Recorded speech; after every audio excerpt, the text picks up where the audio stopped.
जय माता दी। मित्रों, कुंडलिनी शक्ति का वर्णन करने, सातों चक्र का मैं वर्णन करने के लिए जा रहा हूँ, जो हमने अपने गुरु मुँह से सुना था। और दुनिया में तो लोग बहुत प्रकार के दे रहे हैं, डराते भी है, ये भी है, वो भी है, ऐसा है वैसा है, परंतु हमने इस सब चीज़ का नहीं मानता हूँ। और गुरु की कृपा से हमने कभी ना तो किसी पर एक्सरसाइज करने की कोशिश किया, बस केवल योग ध्यान योग मुद्रा का मैंने प्रयोग किया है इसमें, और उनकी कृपा मात्र से तो हमारा आज्ञाकारी चक्र और सहस्त्रार चक्र तो खुला हुआ है, जिसका कुंडलिनी शक्ति, जिसको कुंडलिनी मूलाधार चक्र कहते हैं, वो मूलाधार चक्र से धरती से हमें बल मिलता है। वह कमर के नीचे हिस्से में, इसी पोजीशन में ही वह चक्र को स्थित माना गया है। वह रक्त वर्ण का है, मतलब यानी लाल। जब उस वर्ण का ध्यान करता है तो उसका ध्यान मुद्रा है, उसका मंत्र है ला।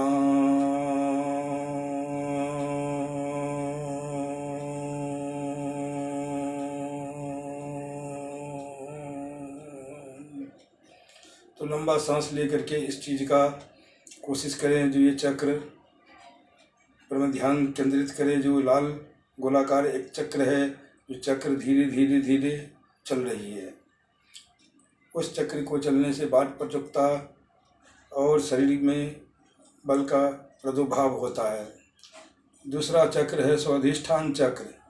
जो स्वाधिष्ठान चक्र होता है उसका मंत्र है वाम।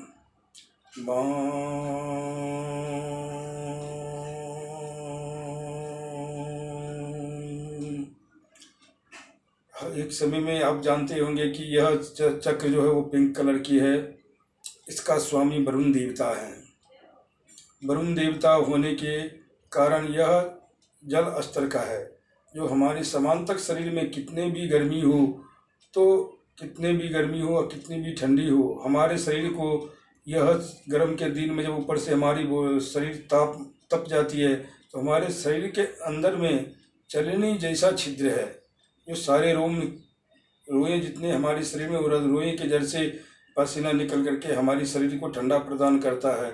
यह जल अपने आप पूरी शरीर के अंदर में वितरण करती है। जैसे इंजन में रेडी वाटर में जल डालते हैं, उसी तरीक़ा से पूरी इंजन को ठंडा रखने के लिए, उसी तरीक़ा से हमारे समांतक शरीर को यह पानी ठंडा करके रखता है।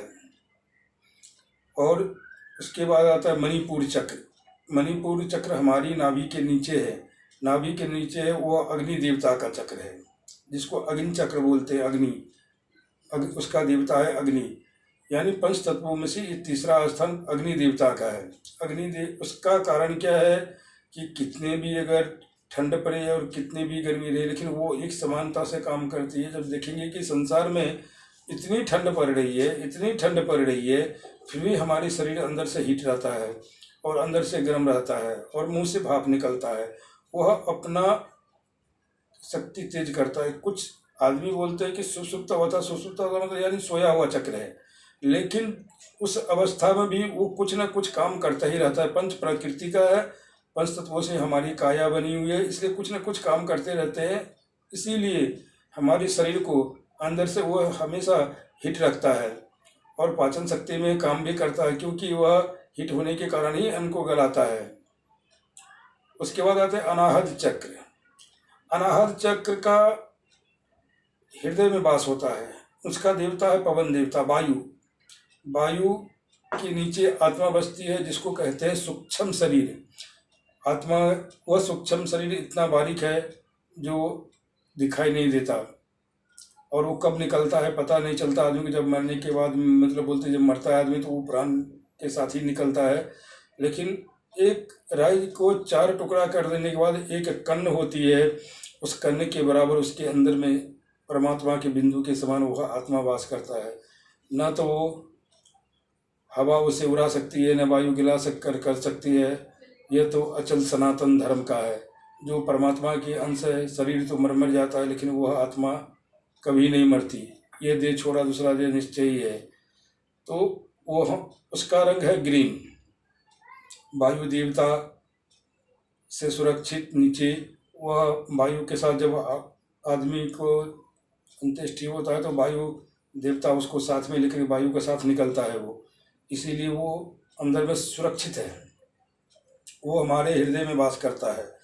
ये आपका चौथा चक्र हुआ जिसको ग्रीन कलर कहते हैं, धरती का, उनको वायु से श्वास वायु के द्वारा ही संचालित होता है, जबकि हमारे समांतर शरीर में वायु विकार करता है। और उसके बाद आता है आज्ञा चक्र,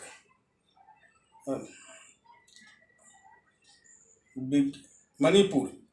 उसके बाद आते हैं मणिपुर चक्र, जो मणिपुर चक्र नील वर्ण है, वह आकाश का सदृश माना गया है, आकाश के रंग है वह चक्र से ये पंच तत्वों का ज्ञात, ये पांच चक्र ये पंच तत्वों की ज्ञाता करवाता है। वह ब्लू कलर की है, जो हृदय से यहाँ वायु चक्र और यहाँ आकाश तत्व। इसके बाद पंच प्रकृति का ये पांचों चक्र के अंदर में उसका मंत्र है, अनाहत चक्र का मंत्र याम।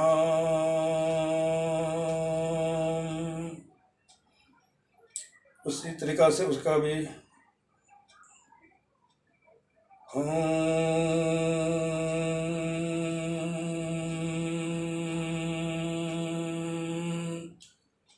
विज्ञानमय कोश उसे कहते हैं, उसका होम का मंत्र है। उसके बाद में ये पंच प्रकृति, धरती,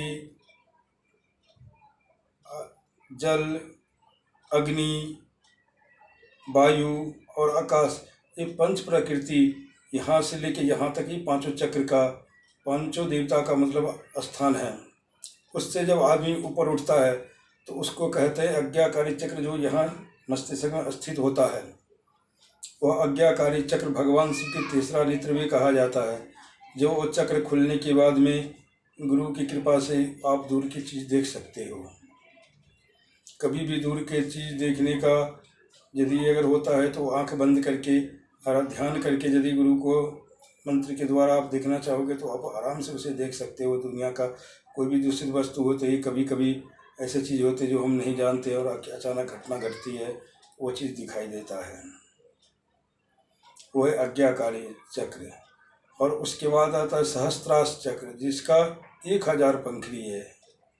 वो हमारा 1000 पंखुड़ी के अंतर्गत उसमें ब्रह्मरंध्र कहा जाता है। ब्रह्मरंध्र भी उसे कहते हैं इसलिए कि विशुद्ध कहते हैं, ब्रह्मरंध्र कहते हैं क्योंकि उसमें ब्रह्म का वास है। तो आदमी योगा में, योग पुरुष जीवन भर तपस्या करने से मुक्ति नहीं मिलती, मुक्ति तो एक क्षण में ही मिलती है। क्योंकि योग शक्ति के द्वारा जब आदमी हृदय से योग जागृत करने का अर्थ यही है कि हृदय से प्राण को उठा करके मस्तिष्क में लाने के बाद सहस्त्रार चक्र के द्वारा अपने प्राण को जब आदमी निकाले तो वो मोक्ष को जाता है। लेकिन ऐसा होता नहीं है, बहुत कम आदमी इस चीज़ को कर पाते हैं। और इस सहस्त्रार चक्र खुलने से बहुत कुछ आपको ज्ञान मिलेगा। देवी आवा का आवास होता है। जब ये आज्ञाकारी चक्र खुलता है तो एरा, पिंगला, सुषुम्ना, नाड़ी ये सभी दिखाई देते हैं और भगवान कोई आपसे छुपित नहीं रहेंगे। उसके बाद ब्रह्मा, विष्णु, महेश, जिस भी देवता को आप ध्यान करके देखना चाहेंगे, जिनकी मंत्र आप जाप करोगे, उस चीज़ का खुलने के बाद में आप अनायास ही दर्शन कर सकते हो योग शक्ति से। और विशुद्ध चक्र में पहुंचने के बाद ब्रह्म में लीन हो जाता है इंसान। इसलिए उसका अभ्यास करते करते अंतिम मुक्ति में काम आता है इंसान के लिए।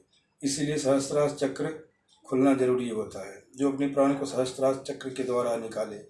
इसलिए हमारे घर शरीर के अंदर में 9 द्वार है। 10वां द्वार है ब्रह्मरंध्र, जिसको योग शक्ति के द्वारा साधु पुरुष खोलते हैं। अंतिम द्वार 10वां मस्तिष्क है हमारा। इस चक्र को केवल जो भी इसका अभ्यास करे, योगी द्वारा करे।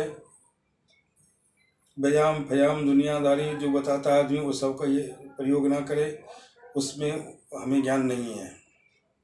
हमें तो इतना ही ज्ञान है कि योग के द्वारा खुला है और गुरु की कृपा से यदि अगर गुरुमुख हो तो बहुत बढ़िया है। तो हमारे गुरु के द्वारा ये चक्र खुला और गुरु के द्वारा ही संभव है। और अगर गुरु के द्वारा यदि अगर ना करे तो अपना जिससे इसमें मंत्र बताया गया है जो प्रथम है लाम, उसके बाद है वाम, उसके बाद है राम, उसके बाद है याम, उसके बाद हम, उसके बाद ओम, आज्ञाकारी चक्र में आ जाता है ओम। उसके बाद में मोक्ष मंत्र भी बताया गया है, सोहम शिवोहम अहम ब्रह्मासि। तो हम उस चीज का अंतिम में सोहम मंत्र आता है सहस्त्रार चक्र का। तो जब ओम का उच्चारण करते हैं तो सहस्त्रार चक्र से टकरा सारी चक्र को वह भेदन करता है और धीरे धीरे धीरे धीरे वो कुंडली सारी शक्तियाँ जागने लगती है। उससे आदमी को शरीर के अंदर में स्वच्छ ता प्रदान होता है, आरोग्य मिलता है, नाना प्रकार की ज्ञान बात प्रसुप्ता हर चीज़ का इसमें जागृति होता है। दोस्तों ज़्यादा लंबा हो जाएगी वीडियो, इसके लिए क्षमा करें, समाप्त करता हूँ।